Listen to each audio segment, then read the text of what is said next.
ओम अज्ञानतिमिरान्धस्य ज्ञानाञ्जनशलाकया चक्षुरुन्मीलितं येन तस्मै श्रीगुरवे नमः। वन्देऽहं श्रीगुरा श्रीयुतपदकमलं श्रीगुरून् वैष्णवांश्च श्रीरूपं साग्रजातं सहगण रघुनाथान्वितं तं सजीवम् साद्वैतं सावधूतं परिजनसहितं कृष्णचैतन्यदेवं श्रीराधा कृष्णपादान् सहगणललिता श्रीविशाखान्वितांश्च वृन्दाय तुलसीदेव्ये प्रियाय केशवस्य च कृष्णभक्तिप्रदे देव्ये सत्यवत्ते नमो नमः। वाञ्छाकल्पतरुभ्यश्च कृपा सिन्धुभ्य एव च पतितानां पावनेभ्यो वैष्णवेभ्यो नमो नमः। जय श्री कृष्ण चैतन्य प्रभु नित्यानंद श्री अद्वैत गदाधर श्रीवासादि गौर भक्त वृंद। हरे कृष्णा कृष्णा कृष्णा हरे हरे हरे राम राम राम हरे हरे। सर्वप्रथम भगवान के अभिन्न प्रकाश विग्रह श्री गुरुपाद पद्म पूज्यपाद दंडी स्वामी अष्टोत्तर सत श्री श्रीमद भक्ति प्रसाद विष्णु गोस्वामी गुरुदेव महाराज के पावन श्री चरण कमलों में असंख्य कोटि दंडवत ज्ञापित करते हुए उनकी अहेतुकी कृपा प्रार्थना करती हूँ वे अपनी कृपा वर्षण करें जिससे निज कर्ता अभिमान भाव को छोड़कर एकमात्र उनकी वाणी के वाहक के रूप में अपना परिचय दे सकूं। परम गुरुदेव नित्य लीला पृष्ठों विष्णुवास श्री श्रीमद भक्ति दयित माधव गोस्वामी महाराज परमेष्ठि गुरुदेव जगत गुरु भक्ति सिद्धांत सरस्वती गोस्वामी ठाकुर प्रभुपाद वह समस्त गुरु परंपरा जय युक्त हो। सपार्षद श्रीमन नित्यानंद प्रभु श्री गौर हरि वृंदावन बिहारी श्री राधा गोपीनाथ भगवान जय युक्त हो। जो हम सभी पर अपनी कृपा वर्षण करें जिससे भगवान के पवित्र नाम और हरि गुरु वैष्णव सेवा में हम सभी की रुचि उत्पन्न हो सके, क्योंकि ये दोनों ही मंगलकारी जो सेवाएं हैं यही सगोर कली काल में प्रत्येक जीव के लिए प्रसन्नता का मार्ग है, उसके वास्तविक गंतव्य तक पहुंचने का।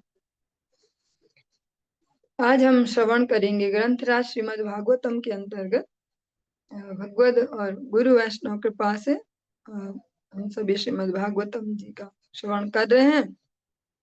एकादश स्कंद 11वां स्कंद हम श्रवण कर रहे हैं और आज इसका 22वां जो अध्याय है इसको प्रारंभ करने जा रहे हैं।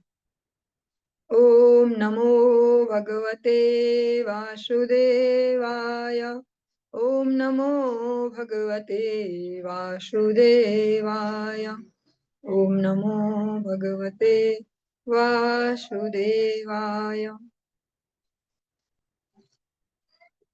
श्री उद्धव उवाच कथितत्वानि विश्वेश संख्यातान् ऋषिभिः प्रभो न वैकादश पञ्च प्रणयाथ त्वमिह शुश्रुम केचित् षड्विंशति प्राहुर्परे पञ्चविंशतिम् सप्तके नवषट् केचित् चत्वार्येकादशा परे केचित् सप्तदश प्राहु षोडशके त्रयोदश एतावत्त्वं हि संख्यानां ऋषयो यद्विवक्षया गायन्ति पृथगायुष्मन्निदं नो वक्तुमर्हसि। इसमें 3 श्लोकों को एक साथ लिया गया है। उद्धव जी ने पूछा, हे प्रभु, हे ब्रह्मांड के स्वामी, ऋषियों ने सृष्टि के तत्वों की कितनी संख्या बतलाई है? मैंने आपके मुख से कुल 28 का वर्णन सुना है। ईश्वर, जीवात्मा, महतत्व, मिथ्या अहंकार, 5 स्थूल तत्व, 10 इंद्रियां, मन, 5 सूक्ष्म इंद्रिय विषय तथा 3 गुण। किंतु कुछ विद्वान 26 तत्व बतलाते हैं। जबकि अन्य लोग इनकी संख्या 25 या 7, 9, 6, 4 या 11 और कुछ लोग 17, 16 या 13 बतलाते हैं।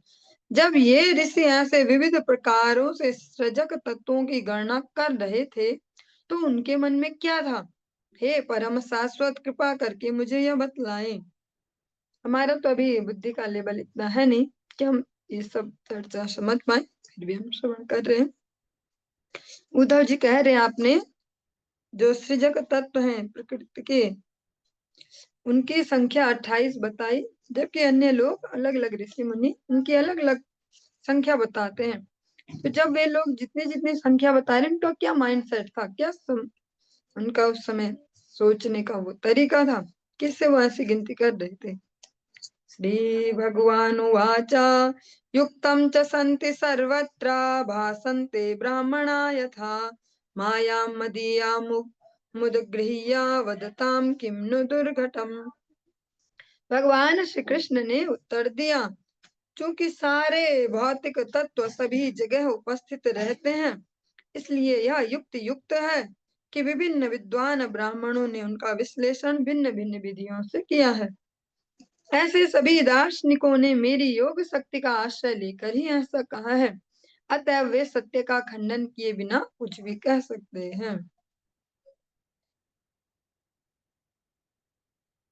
न तदेवं यथार्थत्वम् यदहं वच्मि तथा एवं विवदतां हेतुं शक्तयो मे दुरत्ययाः। जब दार्शनिक जन तर्क करते हैं, तुम जिस तरह इस विशेष प्रसंग की व्याख्या करना चाहते हो, मैं उसे उस रूप में नहीं करना चाहता। जैसे अलग अलग जो दार्शनिक है उनके समझने का अलग अलग स्तर है, उसको यहाँ प्रैक्टिकली प्रेजेंट कर रहे हैं भगवान, कि जब वे ऐसा कहते हैं, मतलब कह सकते हैं दूसरे विचारक से कि भैया तुम तो ऐसा इसकी व्याख्या कर रहे हो, पर मैं ऐसा नहीं चाहता। तो इसमें मेरी दुर्लंघ्य शक्तियां ही उनकी विश्लेषणात्मक असहमतियों को प्रेरणा देती हैं। वो भगवान कहते हैं मेरी ही जो शक्तियां हैं उनसे ही प्रेरित होकर वो इस प्रकार से करते हैं। यासां व्यतिकरादासीद् विकल्पो वदतां परम् प्राप्ते शमदमेप्येति वादस्तमनुशाम्यति। मेरी शक्तियों की अन्योन्य क्रिया से विभिन्न मत उत्पन्न होते हैं, किंतु जिन लोगों ने अपनी बुद्धि मुझ पर स्थिर कर ली है और अपनी इंद्रियों को वश में कर लिया है, उनके मतभेद दूर हो जाते हैं और इस तरह तर्क का कारण ही मिट जाता है। मीन्स वे सिद्धांत वाइज एक दूसरे से भिन्न भिन्न होते हैं, पर वे मन में उसको एक क्लेश की तरह नहीं पालते कि दुश्मनी कर ली कि ये तो ऐसा सोचता, मैं ऐसा, वैसा नहीं होता। परस्परानुप्रवेशात् तत्त्वानां पुरुषर्षभ पौर्वापर्यप्रसंख्यानं यथा वक्तुर्विवक्षितम्। हे पुरुष श्रेष्ठ, चूंकि सूक्ष्म तथा स्थूल तत्व एक दूसरे में प्रविष्ट हो जाते हैं, इसलिए दार्शनिक जन अपनी अपनी इच्छानुसार विभिन्न प्रकारों से मूलभूत भौतिक तत्वों की गणना कर सकते हैं। एकस्मिन्नपि दृश्यन्ते प्रविष्टानीतराणि च पूर्वस्मिन् वा परस्मिन् वा तत्त्वे तत्त्वानि सर्वशः। सारे सूक्ष्म भौतिक तत्व वस्तुतः अपने स्थूल कार्यों के भीतर उपस्थित रहते हैं। इसी तरह सारे स्थूल तत्व अपने सूक्ष्म कारणों के भीतर उपस्थित रहते हैं, क्योंकि भौतिक सृष्टि सूक्ष्म से स्थूल तत्वों की कर्मागत अभिव्यक्ति के रूप में होती है। इस तरह हम किसी एक तत्व में सारे भौतिक तत्वों को पा सकते हैं। पर्वापर्यमतो मीशां प्रसंख्यानमभीप्सताम् यथा विविक्तं यद्वक्त्रं गृह्णीमो युक्ति संभवात्। इसलिए इनमें से चाहे जो भी विचारक बोल रहा हो, इसको ध्यान में न करते हुए वे अपनी गणनाओं में भौतिक तत्वों को उनके पिछले सूक्ष्म कारणों में सम्मिलित करें अथवा उनके परवर्ती प्रकट कार्यों के भीतर करें, मैं उनके मतों को प्रामाणिक स्वीकार कर लेता हूँ, क्योंकि विभिन्न सिद्धांतों में से हर एक की तार्किक व्याख्या प्रस्तुत की जा सकती है। ऐसे न्याय शास्त्र का एक वचन ऐसा कहते हैं, तर्केन प्रतिष्ठात, जो या तर्क से किसी बात को कभी ज्यादा सिद्ध नहीं किया जा सकता, कुछ न कुछ फिर नया तर्क आ जाएगा नई बात के लिए। यहाँ पर भगवान कह रहे हैं जिसका जैसा लेबल है दार्शनिकों का, वो जिस स्तर पर उसको समझ पाते हैं, मैं भी उनको ऐसे स्वीकार कर लेता हूँ। मीन्स वह झगड़ाबाजी नहीं होती, इसने ऐसे बोला इसने ऐसे बोला, और इस बात को अगर हम समझ पाए तो हाँ, एक उसको क्या कहें, संगठन के लेवल पर, तो उसमें भी अलग अलग व्यक्तियों के अलग अलग विचार हो सकते हैं, पर अगर उद्देश्य एक है तो फिर उन सबके विचारों का ही सम्मान होता है। अनाद्य विद्या युक्तस्य पुरुषस्यात्म वेदनम स्वतो न संभवादन्यस् तत्वज्ञो ज्ञानदो भवेत्। चूंकि अनादिकाल से अज्ञान से आवृत व्यक्ति आत्म साक्षात्कार करने में सक्षम नहीं होता है, अतः ऐसा कोई अन्य व्यक्ति होना चाहिए जो परम सत्य को पूरी तरह जानता हो और उसे यह ज्ञान प्रदान कर सकता हो। पुरुषैश्वर्योरत्र न वैलक्षण्यमण्वपि तदन्य कल्पना पार्थ ज्ञानम च प्रकृतिर्गुणः। सतोगुणी ज्ञान के अनुसार जीव तथा परम नियंता में कोई गुणात्मक अंतर नहीं है। उनमें गुणात्मक अंतर का अनुमान लगाना व्यर्थ का तर्क वितर्क मात्र है।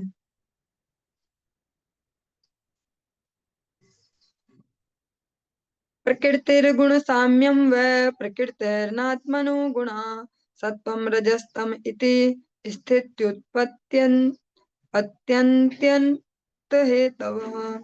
मूलतः प्रकृति तीन भौतिक गुणों की साम्यावस्था के रूप में विद्यमान रहती है, और ये गुण दिव्य आत्मा के नहीं अपितु एकमात्र प्रकृति के होते हैं।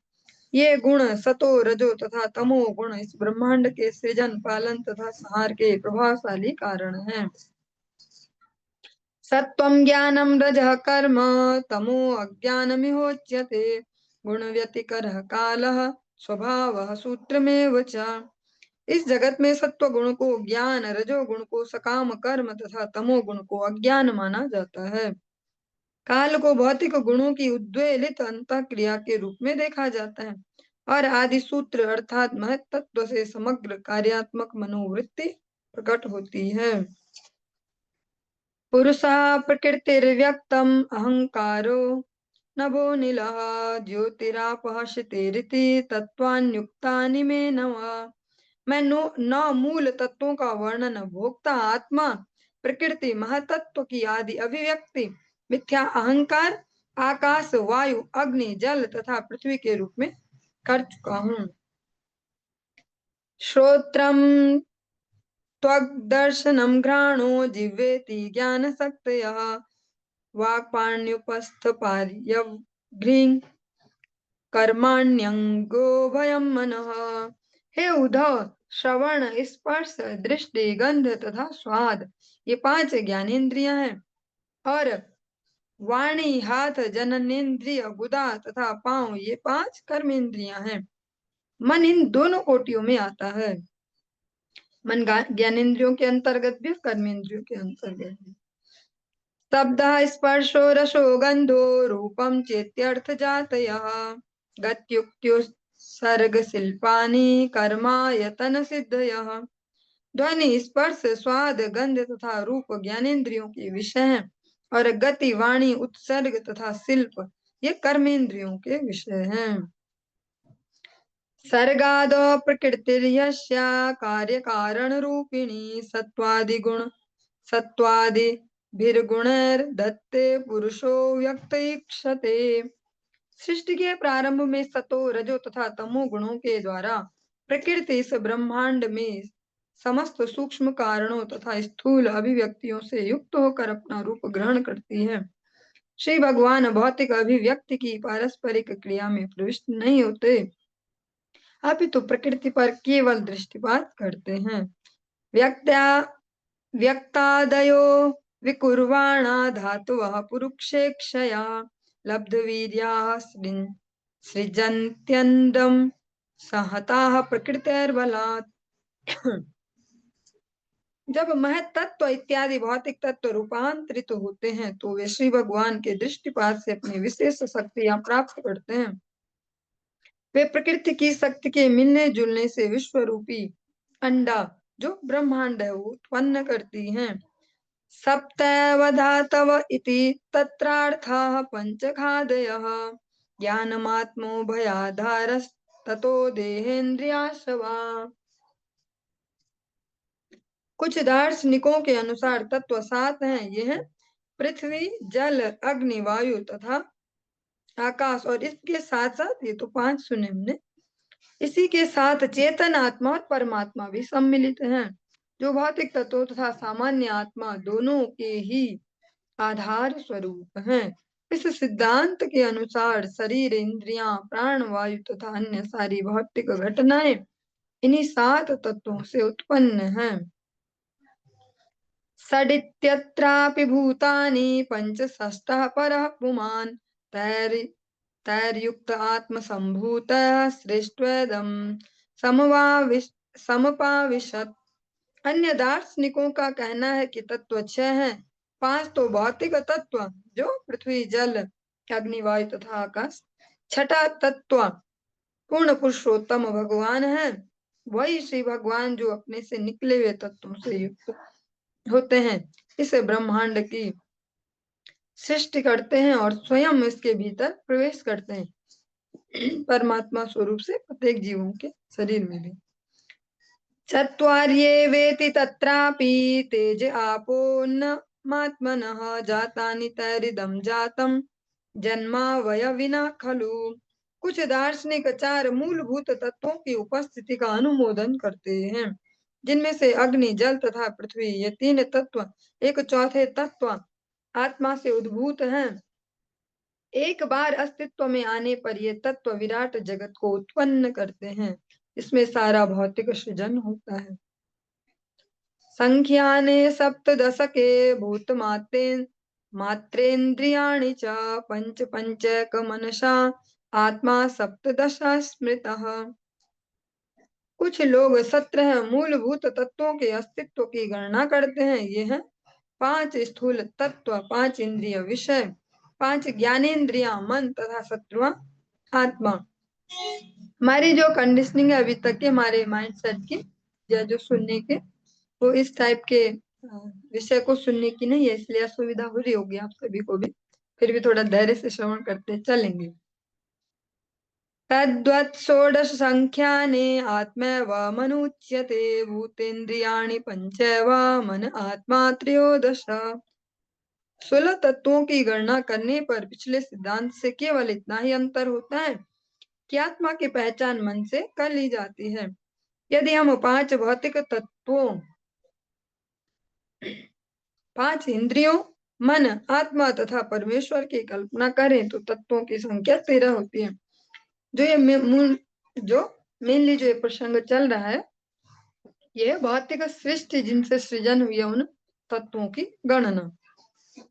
एकादशत्व आत्मा सौ महाभूतेन्द्रियाणि च अष्टौ प्रकृतियश्चैव पुरुषश्च नवेत्यथ। 11 की गणना में आत्मा, स्थूल तत्व तथा इंद्रियां आती हैं। 8 स्थूल तथा सूक्ष्म तत्वों के साथ परमेश्वर को मिलाने पर 9 की संख्या हो जाती है।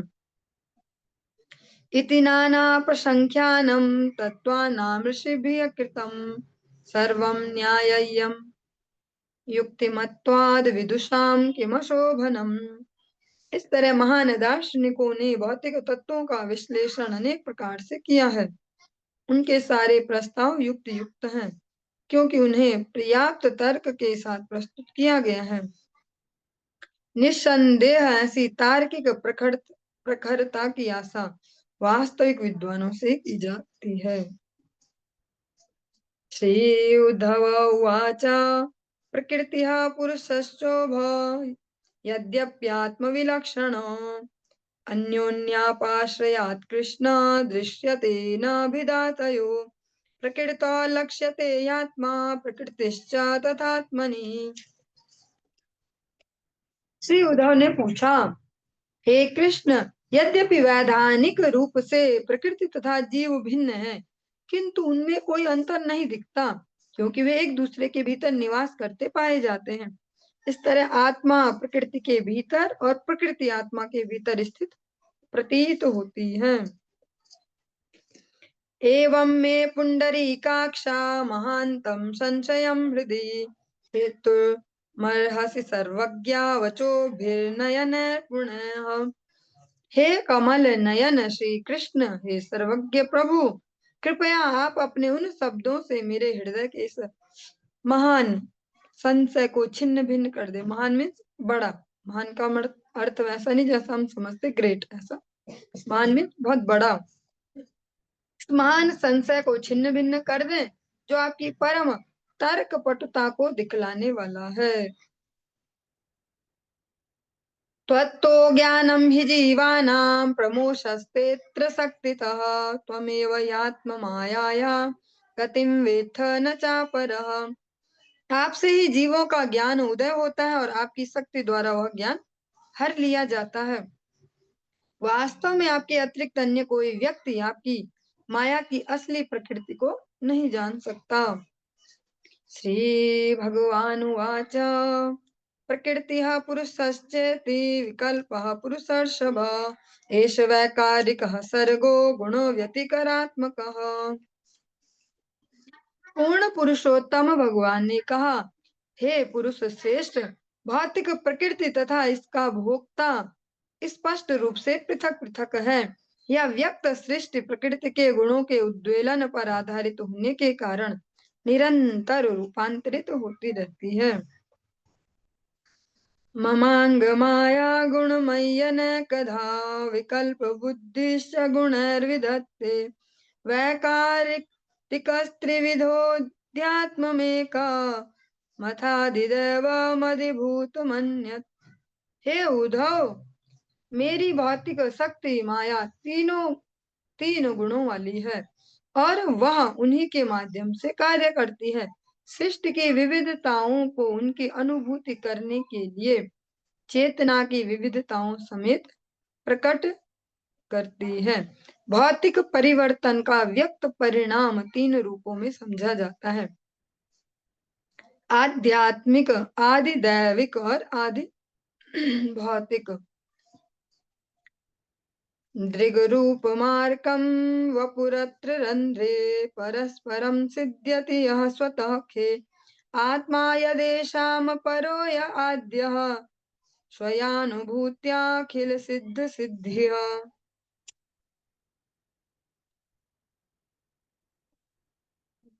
दृष्टि, दृश्य रूप तथा नेत्र के छिद्र के भीतर सूर्य का प्रतिबिंब, ये तीनों मिलकर एक दूसरे को प्रकट करने का कार्य करते हैं, किंतु आकाश में स्थित मूल सूर्य स्वतः प्रकट है।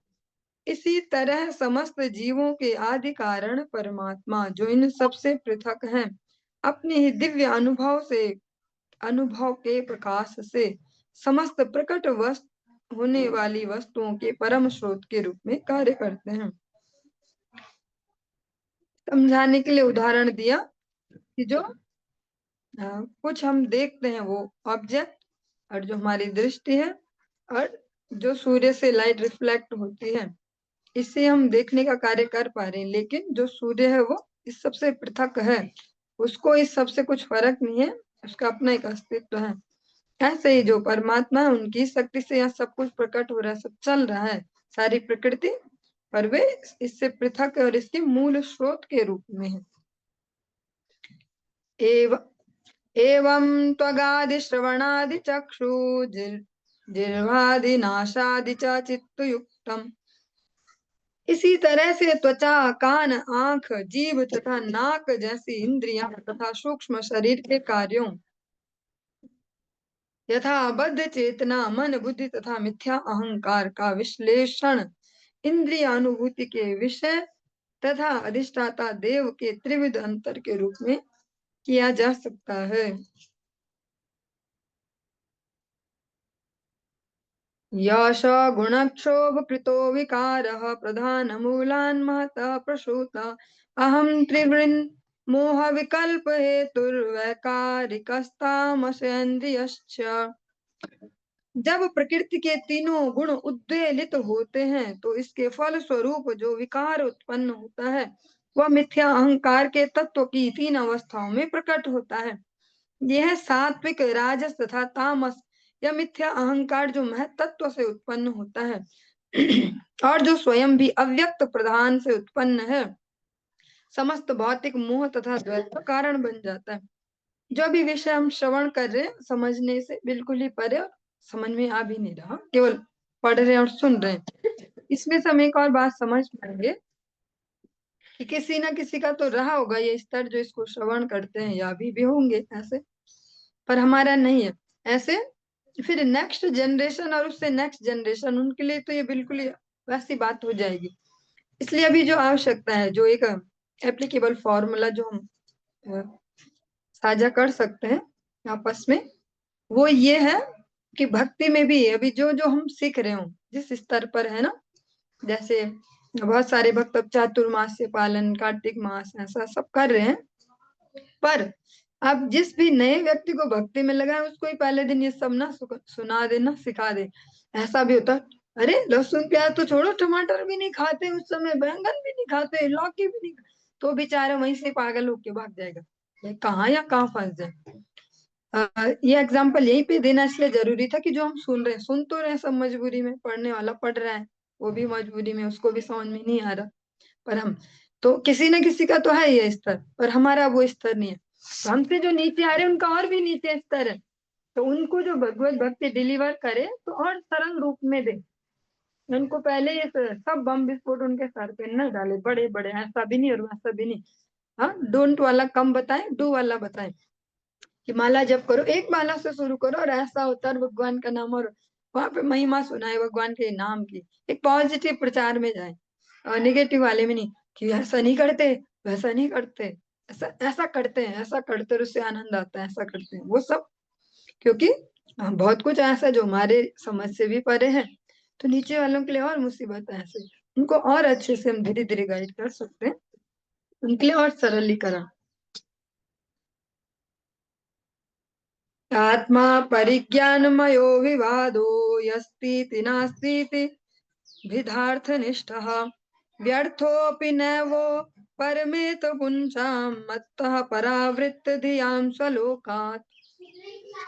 दार्शनिकों का यह काल्पनिक तर्क कि यह जगत सत्य है अथवा नहीं, यह जगत सत्य नहीं है जो ये चर्चा चलती है परमात्मा के अपूर्ण ज्ञान पर आधारित है और केवल भौतिक द्वैत को समझने के लिए ही लक्षित है। यद्यपि ऐसा विवाद व्यर्थ है किंतु जिन व्यक्तियों ने अपने वास्तविक आत्म स्वरूप मुझ से अपना ध्यान हटा लिया है वे इसे त्याग पाने में असमर्थ हैं। श्री उद्धव उवाच, ये उद्धव जी को ये सब समझ में आ रहा है तभी वो उससे उसमें से कुछ क्वेश्चन उठा के फिर पूछ पा रहे, मतलब उद्धव जी को तो समझ में आ रहा है और भगवान भी समझ पा रहे कि इनको समझ में आ रहा है, पहले हमें नहीं आ रहा, हमारे तो सब ऊपर ऊपर से जा रहा। तत्वतः त्वत्तः परावृत्त धियः स्वकृतः कर्म भी प्रभो उच्चावचान यथा देहान गृणन्ति विसृजन्ति च। तन्ममाख्या हि गोविंद दुर्विभाव दुर्विभाव्यमनात्मभिः न ये तत् प्रायशो लोके विद्वांसः सन्ति वंचिता। श्री उद्धव जी ने कहा, हे परम स्वामी, सकाम कर्मियों की बुद्धि निश्चय ही आपसे विमुख हुई होती है, अतः कृपा करके यह बतलाएं कि ऐसे लोग किस तरह अपने भौतिकतावादी कार्यों से उच्च तथा निम्न शरीर ग्रहण करते हैं और फिर उनका त्याग करते हैं। हे गोविंद, यह विषय मूर्खों की समझ में आने के लिए अत्यंत कठिन है, शायद हम ही सब कैटेगरी में होंगे उनके हिसाब से। वे इस जगत में माया से ठगे जाने पर भी इस तत्व से अवगत नहीं होते। मजाक कर रही हूँ, हमारे लिए नहीं कहा जा रहा। ये उस कैटेगरी के लिए कहा जा रहा है जो बिल्कुल ही निरत भौतिकतावादी है, जिनके लिए ईश्वर का कोई अस्तित्व नहीं है, उनके लिए। श्रीभगवानुवाच मनः कर्ममयं नृणामिन्द्रिये पञ्चभिर्युतं लोकालोकं प्रयात्यन्य आत्मा तदनुवर्तते। भगवान श्री कृष्ण ने कहा, मनुष्यों का भौतिक मन सकाम कर्मों के फल से निरूपित होता है। वह पांच इंद्रियों के साथ एक भौतिक शरीर से दूसरे भौतिक शरीर में विचरण करता है। यद्यपि आत्मा मन से भिन्न है, किंतु वह उसका अनुगमन करता है। हाँ, बहुत सूक्ष्म बात है। ऐसे तो कहते ना आत्मा अलग है, हम सब यही सुनते हैं जी चर्चा कि आत्मा बिल्कुल अलग है। पर जो ये मन जो सब खेल खेलता है, आत्मा पे इन सबका इम्प्रेशन पड़ता है। इसीलिए वो जो चेतना है जिसको कैरी फॉरवर्ड करते हैं, इसीलिए कुछ लोग दुष्ट होते हैं और कुछ लोग भले होते हैं, और वैसे ही वो चलते हैं। हाँ, वो जो दुष्ट है वो कभी भले नहीं होते, और जो भले वो दुष्टता नहीं करते, चाहे उनका कितना ही नुकसान कुछ हो, और उस दुष्टता से बच जाए फिर भी नहीं करते। क्यों? जो भी मन और इंद्रियों के कार्य, इन सबका इम्प्रेशन, इन सबकी छाप पड़ती रहती है वो आत्मा पे। ध्यायन् मनोनु विषयान् दृष्टान् वानुश्रुतानथ उद्यत्सीदत् कर्म तंत्रम स्मृतिस्तदनुसाम्यति। सकाम कर्मों के फलों से बंधा हुआ मन सदा उन इंद्रिय विषयों का ध्यान करता है जो इस जगत में दिखते हैं, और उन विषयों का भी जो वैदिक विद्वानों से सुने जाते हैं। फल स्वरूप मन अपनी अनुभूति की वस्तुओं के साथ उत्पन्न और विनष्ट होता प्रतीत होता है। इस तरह भूत तथा भविष्य में अंतर करने की इसकी क्षमता जाती रहती है। विषयाभिनिवेशेन नात्मानं यत् स्मरेत् पुनः जन्तोर्वै कस्यचित् धेतोर्मृत्युरत्यंत विस्मृतः विस्मृतिः। जब जीव वर्तमान शरीर से दूसरे शरीर में जाता है, तो उसके अपने कर्मों से उत्पन्न होता है, तो वह नए शरीर की आनंद प्रद तथा पीड़ा दायक अनुभूतियों में लीन हो जाता है, और पहले वाले शरीर के अनुभव को इसी तरह भूल जाता है। इस तरह अपनी पूर्व भौतिक पहचान की पूर्ण विस्मृति जो किसी न किसी तरीके से उत्पन्न होती है, मृत्यु कहलाती है। उद्धव जी ने पूछा कि जो आप जिनके जीवन के केंद्र में नहीं है, ऐसे जो भौतिकतावादी है, निरे भौतिकतावादी, कैसे वह नए शरीर ग्रहण करते, कैसे उन्हें छोड़ते हैं, कैसे उनकी उच्च और निम्न गतियां हैं, वो कैसे होती हैं। उसको भगवान कह रहे हैं कि जो ऐसी जीवात्मा है कि जो मन और इंद्रियों के वशीभूत होती है, तो उसको समय में अंतर करना भी मुश्किल हो जाता है। जब वो शरीर में ट्रांसफर होती है दूसरे, तो उसमें ही जो अनुभव है अब वही उसके अपने हो गए, पुराना वाला सब गायब हो जाता है। जन्मत्वात्मतया पुंसः सर्वभावेन भूरिदा विषया स्वीकृतिं प्राहुर यथा स्वप्न मनोरथः। हे परम दानी उद्धव, जिसे जन्म कहा जाता वह नवीन शरीर के साथ मनुष्य की पूर्ण पहचान ही है। मनुष्य नया शरीर उसी तरह स्वीकार करता है जिस तरह कोई स्वप्न के अनुभव या मनोविलास को सत्य मान लेता है। जन्म किसको कहा जा रहा है? जो नए शरीर के साथ जो पहचान हुई, नए शरीर के साथ इंट्रोडक्शन हुआ जीवात्मा का, वो उसको जन्म शब्द से परिभाषित किया जा रहा है। और जो भूल गए पुरानी स्मृति, जो शरीर छोड़ा उसके साथ, उसको मृत्यु शब्द। स्वप्नम मनोरथम चेत्थम प्राक्तनम न स्मरत्यशो तत्र पूर्वमिवात्मानं पूर्वं चानुपश्यति। जिस प्रकार मनुष्य स्वप्न या दिवा स्वप्न का अनुभव करते हुए अपने पहले के स्वप्नों या दिवा स्वप्नों का स्मरण नहीं रख पाता, उसी तरह अपने वर्तमान शरीर में स्थित मनुष्य इसके पूर्व विद्यमान होने पर भी यही सोचता है कि वह अभी अभी जस्ट अभी अभी अस्तित्व में आया है। जैसे हम स्वप्नों में भी कुछ देखते हैं, और अभी नया सपना सपना देखा कोई तो पहले वाले सब भूल गए। इसी प्रकार से शरीरों में भी चल रहे हैं, पहले की सारी विस्मृति हो गई, और जो नया वही हमारा अब सब कुछ है। इंद्रियायान सृष्टेदम त्रैविध्यम भाति वस्तुनि बहिरंतर्भिदा हेतुर्जनो सज्जन कृद यथा। चूंकि मन जो कि इंद्रियों का आश्रय स्थल है, नवीन शरीर के साथ अपनी पहचान कर लेता है, अतएव उच्च मध्यम तथा निम्न ये तीन भौतिक श्रेणियां ऐसी प्रतीत होने लगती हैं मानो आत्मा की वास्तविकता के भीतर उपस्थित हों। इस तरह आत्मा बाह्य तथा आंतरिक द्वैत उत्पन्न करता है। जिस तरह मनुष्य कुपुत्र को जन्म दे, जिस प्रकार की चेतना वाला जीव उसी प्रकार के उसके लिए फिर माता पिता भी ढूंढे जाते हैं स्पेशली। वैसे माता पिता द्वारा वो अट्रैक्ट भी होता है, वैसे जिनकी वैसी मनोदशा है उनके द्वारा फिर वो जीवात्मा अट्रैक्ट होता है, वहीं पहुंचता है।